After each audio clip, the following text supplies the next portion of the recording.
1,00,000 మంది శివభక్తులతో కలిసి మహారుద్రాక్ష పూజలో పాల్గొనండి. వెంటనే కాల్ చేసి మీ పేరును నమోదు చేసుకోండి.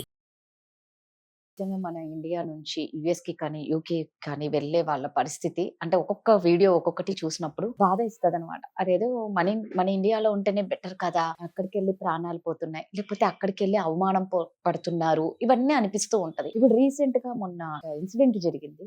28 years అబ్బాయి, తెలంగాణ అబ్బాయిని దారుణంగా చంపేశారండి. సో వాళ్ళ సిస్టర్ కూడా చక్కగా చెప్తుంది, దయచేసి ఎవరి పేరెంట్స్ కూడా మీ పిల్లల్ని కూడా ఇలా పంపించకండి. మేమే ఇష్టం లేకుండా పంపించాము, 3.5-4 years అయిపోయింది అనమాట. దారుణంగా చంపేశారు. సో ఇంకా బాడీ అయితే రాలేదు. ఒకసారి ఏంటి మరి అక్కడికి వెళ్ళి పాపం చావడం బాధాకరమైంది. మరి అదేదో ఇక్కడ ఉండింటే సేఫ్ ఏమో అనిపిస్తుంది. అక్కడికి వెళ్ళడం సేఫ్ కాదు, ఇక్కడ ఉండడం సేఫ్ అని అనుకుంటే అది మూర్ఖత్వం అండి. That's what I feel. Because safety across the world ఎక్కడా లేదు. సేఫ్టీ అనేది ఎక్కడా లేదు. మనం జాగ్రత్తగా ఉండడం ఇస్ వెరీ ఇంపార్టెంట్.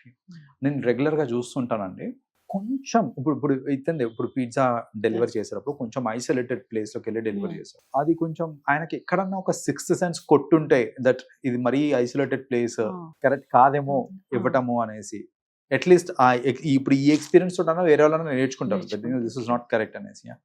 సో ఆయనకి తట్టుంటే అట్లీస్ట్ ఆ ప్రాణం బతికేదేమో ఈరోజు మనకి. మేబీ అన్ఫార్చునేట్లీ తట్టలేదు అది. ఇలా తట్టకపోవడం అనేది ఈజ్ ద ప్రాబ్లమ్ అండి. అంటే మన సేఫ్టీ గురించి మనం ఆలోచించకపోవడం ఈజ్ ది మేజర్ ప్రాబ్లం. అది మీరు ఏ కంట్రీ పక్కన పెట్టేసండి, యుఎస్ఆ, యూకేనా, ఇండియానా, ఈవెన్ ఇండియాలో కూడా. ఎందుకంటే ఇండియాలో కూడా నేను రెగ్యులర్గా చూస్తుంటానండి, అర్ధరాత్రి 1:30, 2 o'clock, 2:30 ఆ టైమ్స్లో కూడా ఈ హాస్టల్స్లో ఉండే పిల్లలు, జనరలీ హాస్టల్స్లో ఉండొచ్చు, రూమ్స్లో ఉండొచ్చు, for whatever reasons, or ఇంట్లలోనే ఉండొచ్చు, వి నెవర్ నో.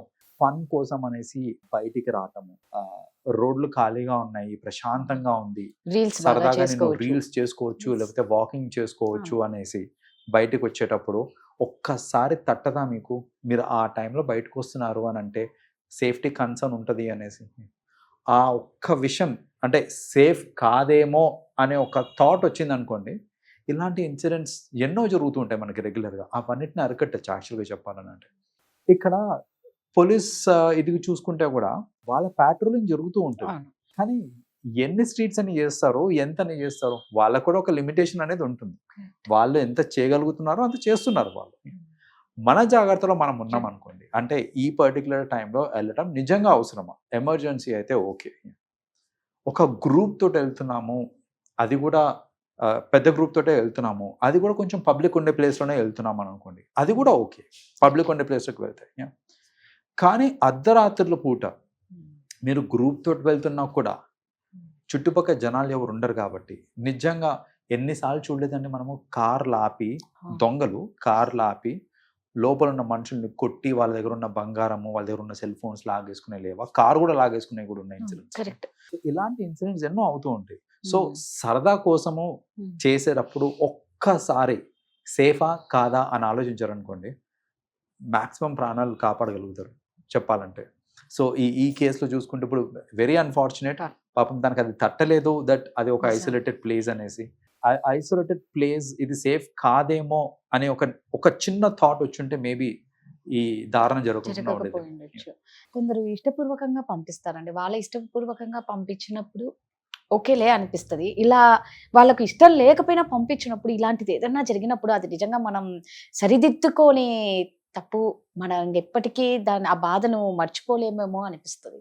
ఇక్కడ పేరెంట్స్కి నేను ఒక మాట చెప్దాం అనుకుంటున్నానండి. ఈ అబ్బాయికి పాపం ఇష్టం లేకపోయినా కూడా ఫ్యామిలీ మెంబర్స్ ఫోర్స్ చేసి పంపించారని వాళ్ళే చెప్తున్నారు, ఫ్యామిలీ మెంబర్స్. అండ్ వాళ్ళు ఇప్పుడు బాధపడుతున్నారు, పంపించకుండా ఉంటే అయిపోయి ఉండేది, ఇది అవ్వకుండా ఉండేది కదా అనేసి వాళ్ళు ఇప్పుడు బాధపడుతున్నారు. బట్ పేరెంట్స్ అందరికీ నేను ఒకటి చెప్తానండి, పిల్లలకి ఇష్టం లేకపోయినా మీరు ఇలా ఫోర్స్ చేస్తున్నారు అనుకోండి, ఈ పర్టికులర్ జాబ్ చెయ్యి, లేకపోతే ఈ పర్టికులర్ కంట్రీకి వెళ్ళు, ఇది చెయ్యి అనేది ఏదైనా ఫోర్స్ చేస్తున్నారు అనుకోండి, ఇక్కడ ఈ అబ్బాయి చనిపోయాడు, ఇది అల్టిమేట్ పనిష్మెంట్.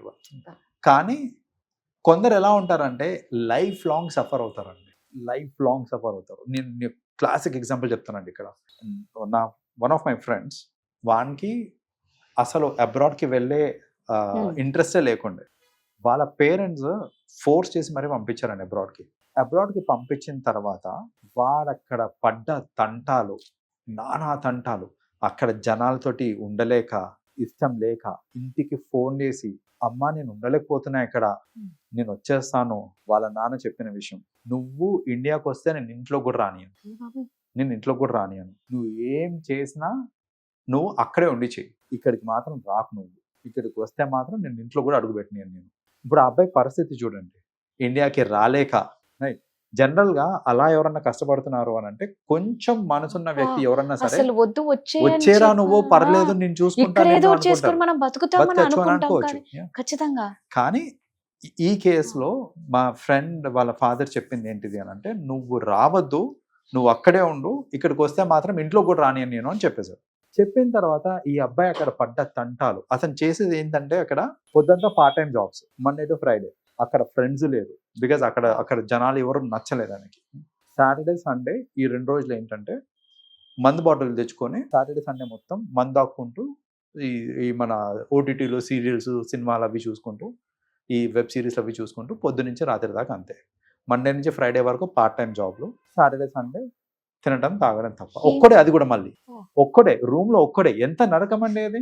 అసలు లైఫ్ అంతా ఏమైపోతుంది. నిజమే. అలా అతను అక్కడే ఉండి ఇంకా అక్కడే చేసుకుంటూ ఆ మనిషి ఎలా తయారైపోయాడంటే, అతను అబ్రాడ్ కి వెళ్ళక ముందు జనాలందరితో బాగా కలివిడిగా ఉండి మాట్లాడి కొంచెం యూనో సెన్స్ ఆఫ్ నవ్విస్తే నవ్వటము, అతను జోక్ చేయడం ఇవన్నీ ఉండేది. అతను మధ్యలో ఒకసారి విజిట్ కి వచ్చాడు ఇక్కడికి, ఇండియాకి జస్ట్ విజిట్ కోసం వచ్చాడు. అతను పరిస్థితి ఎట్లా అయిపోయిందని అంటే, నిజంగా ఒక మెంటలీ అన్స్టేబుల్ పర్సన్ ఎట్లా ఉంటాడో అలా మెంటలీ అన్స్టేబుల్ అయిపోయి, ఒక మొహంలో నవ్వు లేదు, నవ్విచ్చినా నవ్వకపోవడము, జనాలతోటి కలవకుండా సపరేట్గా ఉండడము. అతను ఇక్కడికి వచ్చి ఒక 1 month ఉన్నాడు. 1 monthలో మా అందరిని ఒకరోజు కలిశాడు. అంటే అది కూడా మేము ఫోర్స్ చేస్తే కలిశాడు. కలిసినాక కూడా చాలా అన్కంఫర్టబుల్ ఫీలింగ్లో ఉండే అనమాట. అతను ఎప్పుడెప్పుడు వెళ్ళిపోతామా అనే ఫీలింగ్లో ఉండే. ఆ లెవెల్ ఆఫ్ ట్రాన్స్ఫర్మేషన్ వచ్చేసింది. అంటే జనాలంటే విరక్తి, నేను అలవాటు అయిపోయింది, ఒక్కడే ఉండి అలవాటు అయిపోయింది. ఉండి జనాలతో కలివిడిగా ఉండడం కూడా మర్చిపోయాడు ఆ అబ్బాయి. ఆ లెవెల్ ఆఫ్ ట్రామా. అంటే ఇక్కడ చూడండి, ఈ అబ్బాయికి లైఫ్ లాంగ్ పనిష్మెంట్ కదా ఇది. ఇప్పుడు ఇందాక మనం మాట్లాడుకున్న కేసులో ఆ అబ్బాయి చనిపోయాడు. బట్ ఈ కేసులో ఈ అబ్బాయి బతికే ఉండి లైఫ్ లాంగ్ ఈ శిక్ష అనుభవిస్తున్నట్టే కదా. ఇప్పుడు ఇష్టం లేని జీవితం బతుకుతున్నట్టే కదా. అదేనండి పేరెంట్స్ కి చెప్తాను, మీకు నచ్చింది చేపించడం కాదు. కొన్ని చోట్ల ఆ స్ట్రిక్ట్నెస్ ఉండడం ఓకే, కొన్ని చోట్ల ఇంటర్వెన్షన్ ఉండడం ఓకే. బట్ పిల్లలకి ఏమి ఇష్టము, మీరు తీసుకున్న డెసిషన్ వాళ్ళకి ఎలా ఇంపాక్ట్ పడుతుంది అనే ఒక చిన్న ఆలోచన, అది మీరు ఫస్ట్ ఆలోచించి తర్వాత డెసిషన్స్ తీసుకోండి. ఇంకా వాళ్ళంతా ఆ స్టేజ్కి వచ్చిన తర్వాత నువ్వు మారు అన్నా మారరు, ఇంకా నువ్వు దగ్గర తీసుకున్నా రారండి. అయిపోయింది. తలుచుకుంటేనే భయం వేస్తుందండి. Thank you. వెల్కమ్ అండి.